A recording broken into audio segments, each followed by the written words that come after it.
increasing productivity, shorter work weeks, more pay, and more benefits. If we assume that the new high technologies of the 21st century, software, the telecom, the biotech, the nanotechnologies, if we assume that these technologies are at least as productive as steam power and rail in the 19th century and the internal combustion engine electricity in the 20th century, then why would we reverse industrial history by going to longer hours? We should be reducing again in half. We went from 70 to 40 in one century. Why don't we go from 40 to 20 in the next century? What's absurd is having some people work long hours while other people are underemployed and unemployed.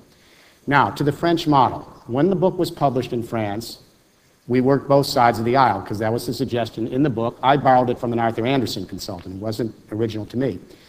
And my friend Michel Rocard wrote a foreword to the book, and then I worked with Philippe Séguin from the center-right party. The idea was to introduce a 35-hour work week voluntarily, not by mandate. And if the companies introduce 35 and you get paid for 39, it's voluntary, that the government then relieve the company of payroll and other taxes to the extent that they've gone to 35 and still paid for 39. It's a wash. They lose no money. They get a little incentive in the bargain. Now, the government loses revenue when you do that. How does it pick up the revenue? The idea was that a shorter work week, you can have more people working if they're properly trained. They're paying taxes, they're buying in the economy, they're moving the economy. Where it ran short, if I may say in France, I preferred voluntary rather than mandatory, and I think there should have been more flexibility built in for management and labor on determining hours. Had you built in the incentives for management and labor to be much more flexible on the hours, then I think we would have had a model to work. But for anyone to tell me that in the 21st century, we're going to tell our children, you have to work longer hours at less pay while the technology and productivity is increasing dramatically, that's insane. There's something wrong with an economic model that does that. It doesn't make any sense. Sie sagen, das ist unsinnig. Genau das diskutieren wir. Wir sagen, wir müssen wieder in Deutschland zu längerer Wochenarbeitszeit zurückgehen. Ja, und zwar mit der Begründung, dass wir von den hohen Stundenlohnkosten runter müssen. Wir liegen halt in der Weltspitze mit 27,80 € Und nur noch Dänemark liegt vor uns, weil die Krone kürzlich aufwertete. Aber die letzten 20 Jahre hatten wir die höchsten Stundenlohnkosten für Industriearbeiter auf der ganzen Welt. Und die Konsequenzen in der wachsenden Massenarbeitslosigkeit, die sind ja unser Problem. Wir halten das nicht durch, das ist ganz einfach. Wir sind zu teuer. Man kann natürlich teurer sein als andere, wenn man entsprechend besser ist, aber wenn man noch teurer ist, als man besser ist, hat man ein Problem. Nicht? Wenn wir 8-mal so teuer sind wie die Polen, aber nur 5-mal so gut, dann haben wir ein Problem. Dann müssen wir ein bisschen billiger werden. Dann müssen wir nicht so billig werden wie die Polen, aber ein bisschen müssen wir nachgeben. Und die Frage ist, wie kann man billiger werden, ohne dass das allzu sehr wehtut? Nun, indem man länger arbeitet fürs gleiche Geld. Das ist immer noch besser, als jetzt den Monatscheck zu kürzen. Dann können die Leute ihre Miete nicht mehr zahlen. Das geht ja nicht. Etwas länger zu arbeiten fürs gleiche Geld ist eine tolle Sache für eine Volkswirtschaft, weil der Kapitalstock ja auch besser ausgenutzt werden kann. Wir sitzen am Computer, wir sitzen in einem Bürogebäude, wir sitzen und stehen an einer Maschine. Diese Kapitalnutzungszeit jeden Tag verlängert sich ja auch. Es ist so, als würde der liebe Gott uns belohnen, weil wir artig sind und länger arbeiten, schenkt er uns auch noch ein bisschen Kapital umsonst dazu. Etwas, was sonst nur mühsamst über lange Zeitperioden durch Ersparnis aufgebaut werden kann, ein Kapitalstock, der die Basis allen wirtschaftlichen Wachstums ist, wird praktisch über Nacht zur Verfügung gestellt, wenn man länger arbeitet. Nun gibt es ja diese Argumentation, ja, wo soll denn die Nachfrage herkommen, werden die Firmen nicht entsprechend dann Leute entlassen. Nun, die Marktwirtschaft hat noch nie Probleme gehabt mit Produktivitätsausweitungen. Der technische Fortschritt wirkt ja auch nicht anders als eine Arbeitszeitverlängerung. Wenn ich eine Erfindung mache, die alle Menschen 10% produktiver macht, ja, eine super Erfindung eines Ingenieurs, und alle Menschen arbeiten 10% länger, das ist ja wohl dasselbe. Es gibt keinen Unterschied im Wirtschaftsablauf zwischen dem einen Fall und dem anderen Fall. Und wer also glaubt, wir brauchen technischen Fortschritt, um international wettbewerbsfähig zu sein, um Arbeitsplätze zu schaffen in Deutschland, der kann nicht logischerweise sagen, eine Verlängerung der Arbeitszeit würde Jobs kosten, wie das viele tun. Manchmal höre ich aus ein und demselben Munde, wir brauchen den technischen Fortschritt, prima, Aber länger arbeiten dürfen wir nicht, das kostet Jobs. Das geht nun nicht. Die Gesetze der Logik gelten nun für alle, man kann das so nicht sagen. Direkt dazu. Let me say, there's two ways to go about this in the short run. This is the small window, not the big window. How does Germany stay globally competitive when other workforces are working long hours with less pay? That's the short run.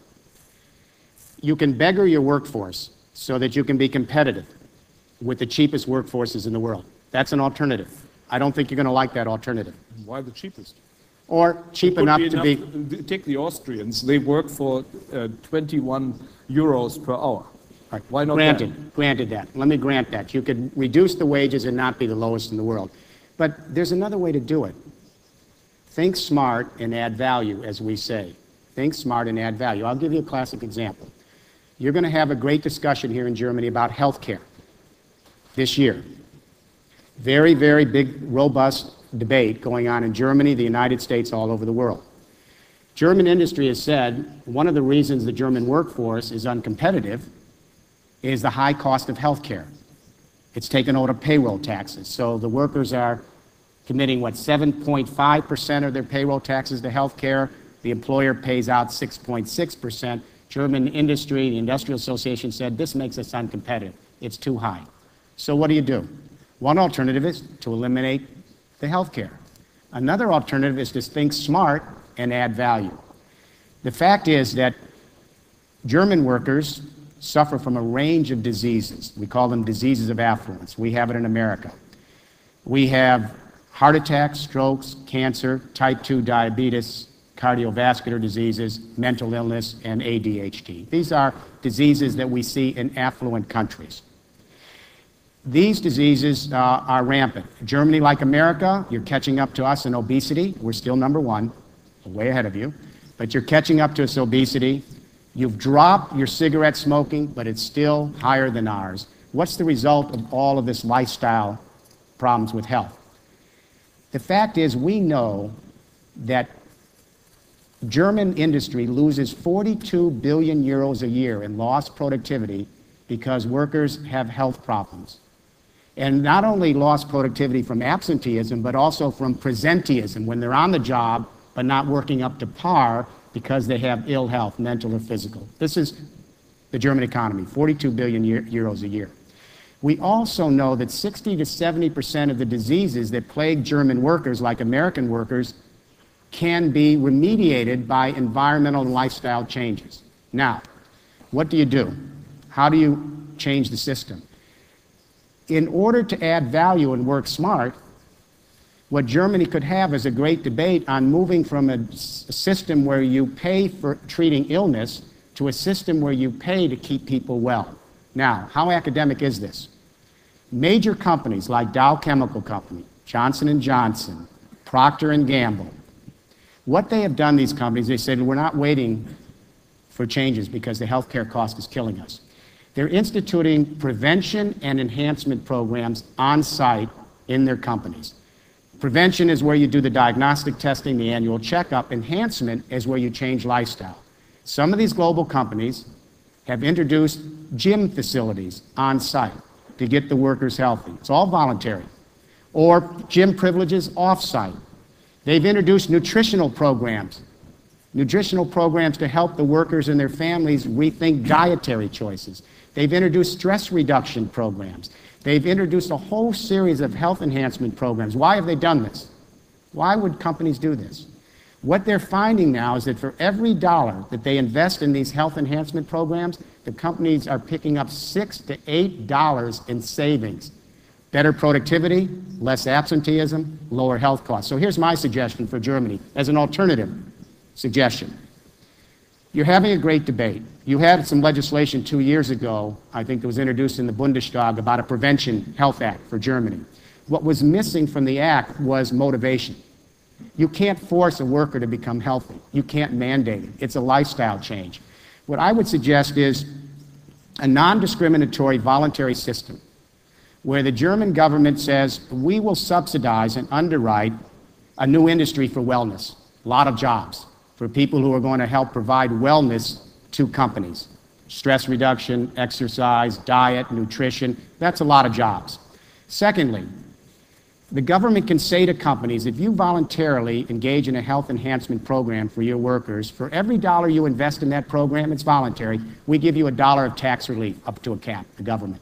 Third, for all the people that voluntarily choose to go through the program and are certified, and if you see the health care costs are going down for the employees, then the government should say that there's a reduction in the payroll taxes for the employees, that's motivation, and a reduction in the percentage of contribution by the employers. So what I'm suggesting here is that this isn't a magic bullet, but it's a way of thinking smart about how to make the German workforce not more beggared, but to enhance its value by moving from sickness to wellness and promoting it as a way to have a good quality of life for the society. There are so many ideas like this across all of German industry that you could do. I think you made your point. Die Frage, die sich ja da praktisch anschließt, ist, Professor Sinn, haben Sie irgendwelche smarten Ideen in diesem Sinne anzubieten, statt sozusagen immer nur zu sagen, wir sind zu teuer? Also erstmal zu diesem Thema hier mit dem hohen Krankenstand der Deutschen im Vergleich zu anderen Ländern. Das ist in der Tat ein Problem. Ich habe vor kurzem von einem bayerischen Lastwagenhersteller, der in München produziert und in der Türkei praktisch dieselben Lastwagen produziert, ganz interessante Zahlen gehört. Und zwar ist es so, dass der Krankenstand bei den türkischen Türken bei etwa 3% liegt. Bei den deutschen Türken, die also dieses Münchner Werk da bevölkern, liegt er aber bei 10%. Jetzt frage ich mich, woran das liegt. Das muss wahrscheinlich am schlechten deutschen Klima liegen. Oder, wenn es nicht am Klima liegt, dann könnte es vielleicht auch an ökonomischen Anreizen liegen. Und da fällt mir als Ökonom die Lohnfortzahlung im Krankheitsfall ein, nicht? Was im Übrigen auch dafür eine Erklärung wäre, dass die meisten Krankheiten sich massieren auf einem Montag und auf einem Freitag in Deutschland. Ne?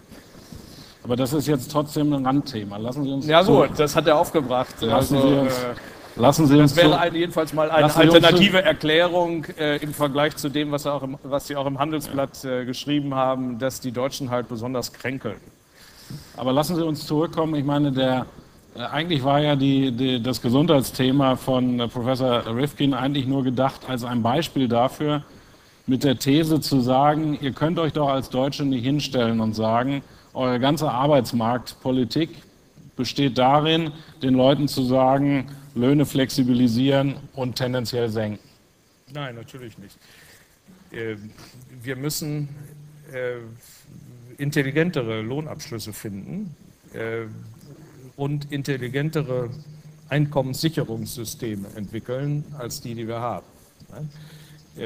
Zum Beispiel muss man ja noch nicht immer Barlöhne verhandeln. Man kann ja auch über Sparlöhne reden.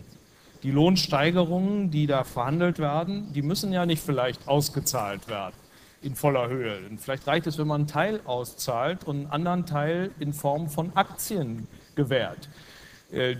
Das ist ja der historische Fehler der deutschen Gewerkschaften. Also ich bin alt genug, dass ich das noch gut in Erinnerung habe. Ich fing damals an zu studieren. In den 60er Jahren hat man ja die große Debatte Mitbestimmung versus Mitbeteiligung in Deutschland geführt. Da gab es namhafte Leute wie Leber und andere, die sich für eine Mitbeteiligung der Arbeitnehmer am Produktivvermögen eingesetzt haben. Und die Gewerkschaften haben damals den Fehler gemacht, glaube ich, dass sie auf die Mitbestimmung gesetzt haben. Und ich behaupte mal, das haben sie deswegen getan, weil das unmittelbar Jobs für Gewerkschaftsfunktionäre brachte.